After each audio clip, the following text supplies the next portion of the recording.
Dala! Bonjour à tous! Dans cette petite vidéo, je voulais vous parler un peu du concept de enfer et paradis et répondre à la question est-ce qu'il y a un enfer ou un paradis dans la spiritualité africaine? Donc c'est une question qui revient surtout de mes abonnés anglophones de la diaspora.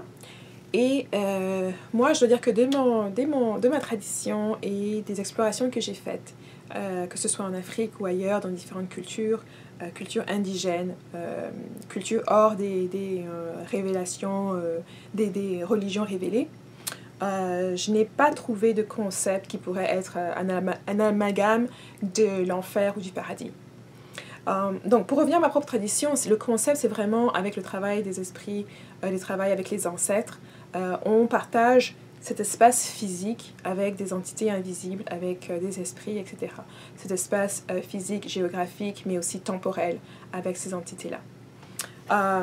Et donc, la façon dont la conception que nous avons des choses, de la vie, ce n'est pas que notre présence sur cette terre n'est pas quelque chose qui est vu comme une condamnation ou quelque chose de temporaire à s'échapper en espérant arriver dans un endroit comme le paradis ou en ayant la crainte de finir dans un endroit comme l'enfer.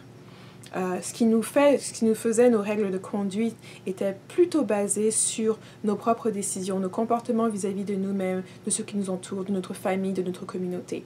On était évalués sur la contribution qu'on apportait à la communauté et la façon, notre moralité, pardon.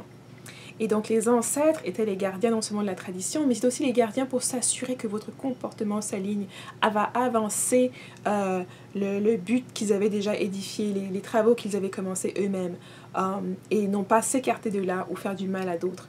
On entend souvent dire par les devins ou quand quelqu'un est malade, quelque chose comme ça, que les ancêtres ne sont pas contents avec cette personne. Qu'il y a des frustrations comme ça. Et généralement, ça devait être suffisant pour que quelqu'un fasse une introspection, fasse peut-être une évaluation aussi du comportement, des choses qui se passent autour et prenne action, prenne en charge les choses à changer, à modifier pour aussi honorer les ancêtres en fait à travers notre comportement. Notre façon de prendre soin de nos enfants, de prendre soin de nos amis, de la communauté, des gens qui nous entourent, de donner de nous-mêmes aux autres, et ce qui est vraiment ce qui honore nos ancêtres. Bien sûr, il y a certains rituels qui sont faits pour justement envoyer de l'énergie de l'autre côté, notamment lorsqu'on fait les offrandes de nourriture et de fruits. Mais aussi lorsque on parle avec nos ancêtres, on prie avec eux. Et c'est vraiment une relation qui n'a rien à voir avec les religions révélées. Tout simplement parce que quand vous parlez de vos ancêtres, vous parlez de membres de votre famille. Donc ce n'est pas des concepts d'énergie ou d'entité étrangère, comme lorsque vous parlez par exemple d'un Jésus que vous ne connaissez pas, avec qui vous n'avez pas vécu, avec qui les gens autour de vous n'ont pas vécu non plus.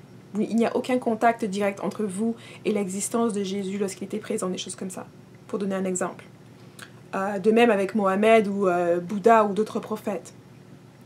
Or, lorsque vous parlez de votre grand-père, votre arrière-grand-père, ou son grand-père à lui, vous avez des personnes tangibles autour de vous qui peuvent attester du comportement de cette personne, qui peuvent attester de sa contribution à la communauté, de son amour pour les autres, de l'affection qu'il a. Chez nous, nous donnons à nos enfants les noms d'un ancêtre qui revient. Et très souvent, cet enfant, même si vous n'avez pas eu la chance de connaître cette personne, lorsque ce nom vous est donné, par exemple, si vous portez, moi je porte par exemple le nom de ma grand-mère paternelle, la grand-mère de mon père. Et donc, au fur et à mesure que j'ai grandi, mon père va partager avec moi l'amour qu'il avait de sa grand-mère. Il va partager avec moi son comportement dans la société, sa contribution, le sentiment et l'amour qu'il a attaché à elle. Et moi, je vais grandir avec ça. En tant qu'enfant, vous allez grandir baigné dans ça. Vous allez la sentir vous entourer. Vous allez sentir la vibration de son nom sur vous parce que vous portez son nom. Et vous allez aussi sentir, parfois, une énergie qui va être là pour vous guider. Et qui va être là pour vous guider pour faire certaines choses, qui va être là pour vous, parfois vous montrer certaines voies qui vont être plus faciles.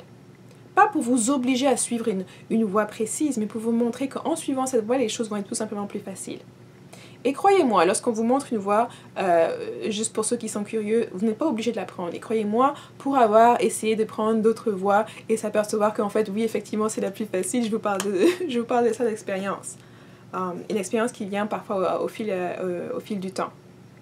Et que pour vous, sachant ça, vous allez peut-être pouvoir essayer tout de suite la voie la plus simple pour ne pas avoir à commettre les mêmes erreurs que moi et perdre du temps. Donc, c'est vraiment un système de croyance dans lequel on est guidé par nos ancêtres.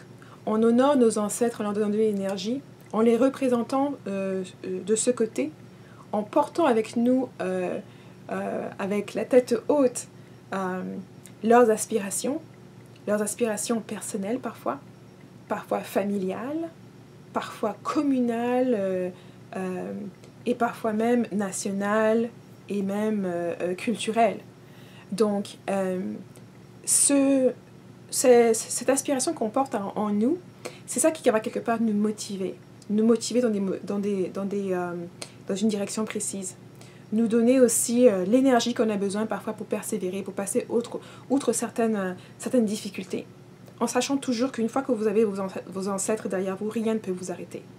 Et je dis bien rien. La seule chose qui peut vous freiner ou vous arrêter, c'est lorsque vous-même, vous rejetez cette notion de force et de pouvoir que vous avez déjà en vous. Mais pour nous, c'est vraiment quelque chose d'inné. Et je vous invite, pour ceux d'entre vous qui ne connaissent pas peut-être, d'écouter le discours du roi Léopold lorsqu'il attaquait le Congo. Parce que ça va vous mettre la spiritualité africaine en perspective. Et de vous dire qu'on demande aux gens de laisser leur spiritualité traditionnelle, culturelle, parce qu'on n'arrive pas à les dominer. Parce qu'on n'arrive pas à les dominer physiquement, mais surtout spirituellement et intellectuellement. Donc il faut vraiment vous demander, quand on parle parfois de la colonisation, qu'est-ce qui s'est passé, etc., ma perspective et ma conviction personnelle, c'est qu'à un moment critique, à un moment donné, il y a eu un nombre critique de personnes qui se sont détournées de nos traditions, qui se sont détournées d'elles-mêmes, en fait. Et on a commencé à vivre à travers les autres, à travers la culture des autres. Et donc, je pense que le processus a été long, mais de plus en plus de personnes se réveillent et des personnes de plus en plus jeunes, ce qui est magnifique. Et je vous remercie aussi beaucoup, vous les jeunes qui m'écrivez. Ça me fait vraiment chaud au cœur de savoir que vous, déjà à un âge aussi jeune, vous réalisez l'importance de votre propre spiritualité, de votre place dans l'humanité. Les Africains ont une culture, ils ont une spiritualité qui est bien la leur, une bien distincte, qui est bien propre, qui a sa place parmi toutes les autres.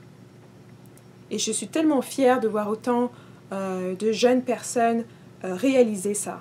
Réaliser qu'on a assez expérimenté en vivant à travers la culture et la spiritualité des autres, qu'il est maintenant temps de retourner à la nôtre et de l'explorer, de l'améliorer, d'y contribuer et de l'amener à un stade où elle va pouvoir en fait complètement nous servir dans ce monde moderne.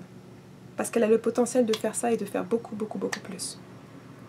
Donc, au fur et à mesure que vous allez découvrir la spiritualité africaine et vous redécouvrir en même temps, de redécouvrir qui vous êtes, d'où est-ce que vous venez, de la richesse de votre culture, vous allez voir que ces notions d'enfer et de paradis vont disparaître. Vous allez sentir parmi vous les ancêtres vous guider, être là dans votre marche de conduite.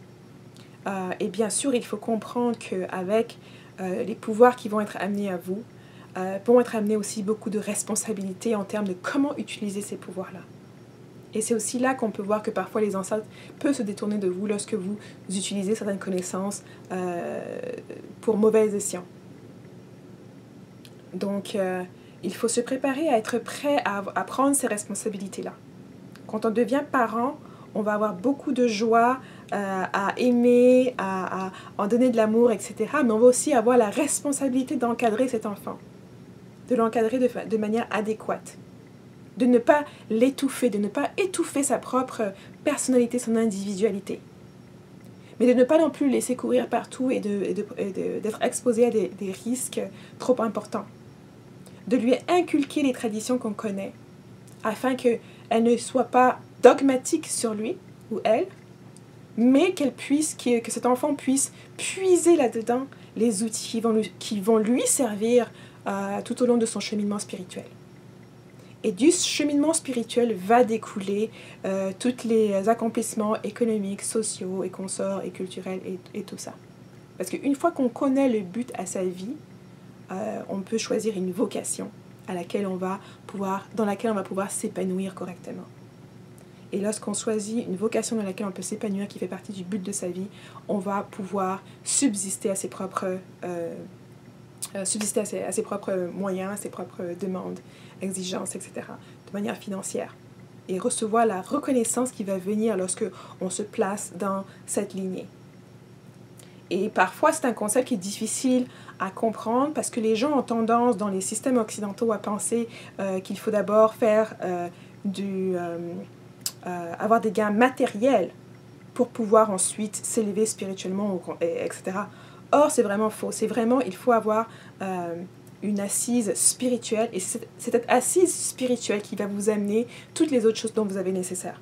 Une fois que vous avez réalisé quel était votre but dans la vie, et que vous vous alignez avec ce but, toutes les choses autour de vous vont tomber en place. Vous allez rencontrer les personnes que vous devez rencontrer pour pouvoir faire votre travail. Vous allez recevoir toutes les ressources et tous les outils dont vous avez besoin.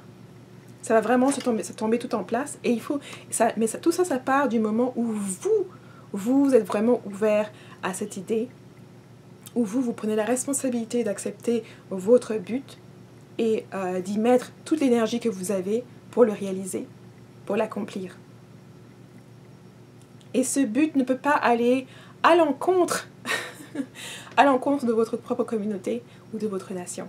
On s'entend que parfois, on peut avoir des frictions individuelles, on peut ne pas nécessairement aimer une personne ou avoir une affinité particulière avec un groupe de personnes. Mais ça n'a rien à voir avec lorsqu'on prend des actions qui vont nuire à la communauté, à la nation. Et ça, c'est vraiment un des morceaux qu'il faut vraiment travailler. Et je pense que c'est un morceau vraiment à travailler plus pour les anciennes générations que les nouvelles. Et en pensant aux différents messages que j'ai eus ces dernières semaines, je vois vraiment que les jeunes qui retournent à la spiritualité veulent vraiment y mettre du leur, veulent vraiment venir avec un esprit pour l'unification des nations, l'unification des différents groupes qui sont là et reconnaissent justement que la diversité de nos traditions, qu'elles viennent du nord de l'Afrique, du sud, de l'est et de l'ouest, est une richesse qui ne nous sépare pas, mais qui nous rassemble. Et donc, moi, je pense que c'est une période qui est tellement riche et tellement, je veux dire, motivante, que pour moi, ça me rend vraiment humble lorsque j'ai la chance de partager justement, de recevoir ces messages de jeunes personnes qui sont encore adolescentes et qui font ces démarches de connaissance de soi, de connaissance de leurs racines, et de voir qu'ils n'ont pas les mêmes préjugés que les anciens. Et je dois souligner que le changement vient des jeunes. Le changement ne va jamais venir des anciens. Les anciens, leur rôle, c'est de garder la tradition. Donc, leur rôle, c'est de transmettre la tradition comme on leur a transmise aussi, en y ajoutant les expérimentations et les expériences qu'eux, ils ont fait d'eux-mêmes. Et donc, c'est les jeunes qui vont venir et puis pouvoir vraiment rajouter ce souffle de vie à la tradition pour qu'elle puisse totalement nous soutenir dans le monde que nous vivons maintenant. Parce que les jeunes ont une expérience différente du monde. Ils vivent dans un environnement qui n'est pas le même que celui de la génération précédente. Et donc, c'est eux qui vont nous aider à naviguer par là, en nous amenant certains éléments qui ne peuvent pas nécessairement être compris des anciens dans ce temps moderne. Donc ça va nous donner un regard différent. Et bien sûr, les jeunes à leur tour prendront la place des anciens et transmettront eux aussi leurs connaissances. Et donc, si vous êtes jeune en ce moment, si vous avez 16, 17, 18, 19 ans, je vous dis bravo et je vous encourage, bien sûr, ça me fait tellement plaisir de partager avec vous votre parcours. Et je suis là vraiment pour vous encourager, donc n'hésitez jamais, si vous avez même un coup de blues, à m'écrire, moi ça va me faire plaisir de vous répondre. Je vais continuer à le faire dès que j'ai un petit moment. Et je vous dis aussi beaucoup de courage. Vous êtes la fierté de nos nations, vous êtes vraiment la fierté.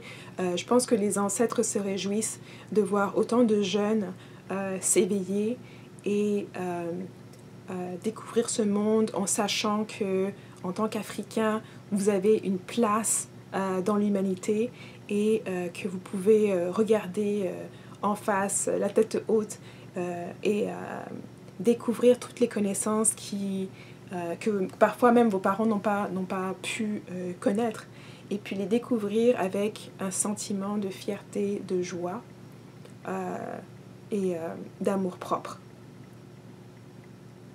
Donc je ne vais pas rendre cette vidéo beaucoup trop longue, mais je voudrais juste remercier toutes celles et ceux qui m'ont envoyé des petits messages ces 2 dernières semaines. J'ai vraiment apprécié échanger avec vous. Je compte à demander à quelques-uns d'entre vous, je vais préparer quelque chose spécifiquement pour vous les adolescents qui vraiment être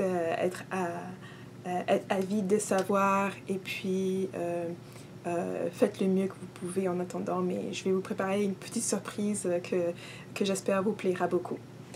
Donc en attendant, je vais vous voir dans ma prochaine vidéo. Bye bye!